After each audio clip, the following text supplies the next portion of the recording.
In this video, I'm going to show you how to take this pumpkin and turn it into a split pumpkin design like this.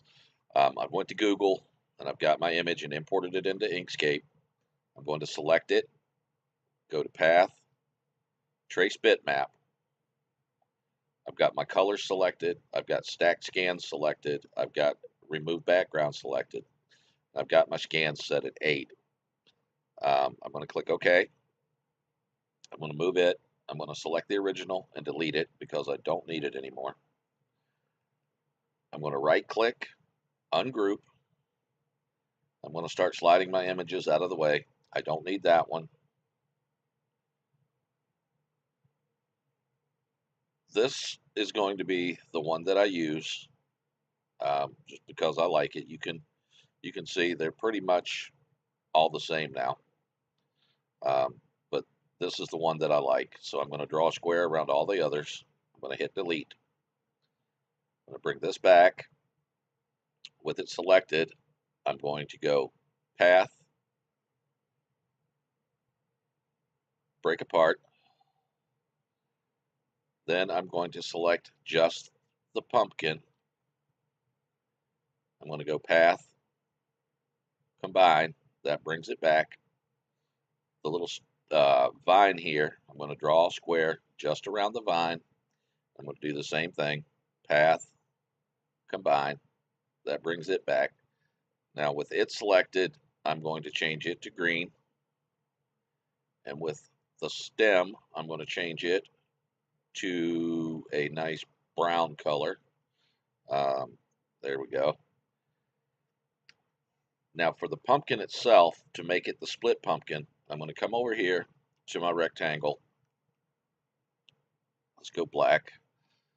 To my rectangle, and I'm going to draw a rectangle, and I'm going to line it up in between the little chevron marks on the pumpkin here. About right there, I believe. I'm going to size it down so that the ends are just barely sticking out, maybe, I don't know, 1/4 inch or so from the pumpkin. I'm going to close this. With my rectangle highlighted or selected, I'm going to shift and select the pumpkin, and I'm going to come up here and I'm going to center on vertical axis. Okay. Now I'm going to click just the rectangle, right click, duplicate. You can also use Control D as in David for that. And I'm going to change that to yellow. I'm going to come up here and grab my handle and I'm going to pull it down just a little and up just a little to make my bars. You can make your bars as thick or as thin as you want. With that done, I'm going to highlight both of those, Control D to duplicate. I'm going to slide it over here. Those are both still selected. So I'm going to go Path, Difference. Now that takes the yellow out and leaves me just the 2 bars. I'm going to come over here. I'm going to select the yellow. I'm going to hit delete because I don't need it anymore. Then I'm going to select the rectangle. I'm going to select the pumpkin. I'm going to go Path, Difference, and that cuts out the center of the pumpkin. I will take my lines. I will put them in place where I want them. I will select them and the pumpkin, and I will center on vertical axis. That gives us the nice aspect. Everything is centered up. I'm going to come over to text, and I'm going to type out split pumpkin. You can put a name, you can put initials, anything you want in there.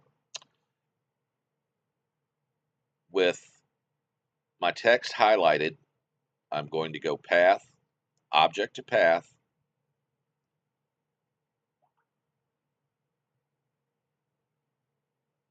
I'm going to right click and ungroup.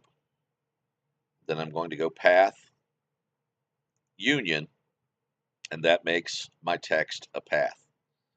Bring your text over, put it in place, grab your handles, shift control,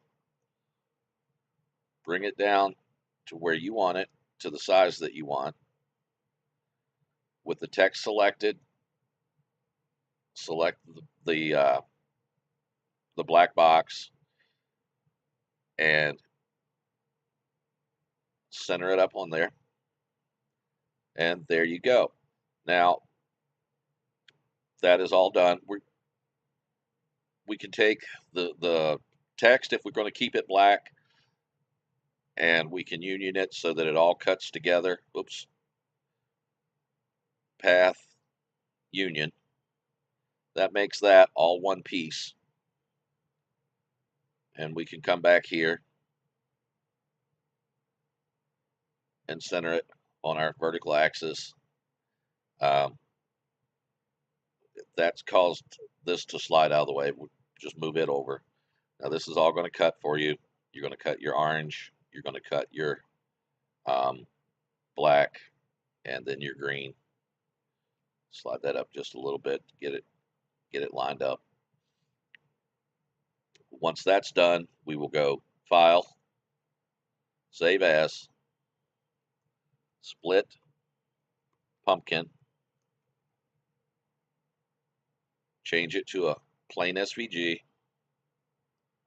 and save. If you have any questions, feel free to contact me. You can message me privately, or you can leave a comment in the group, and I'll get back to you. Thanks a lot.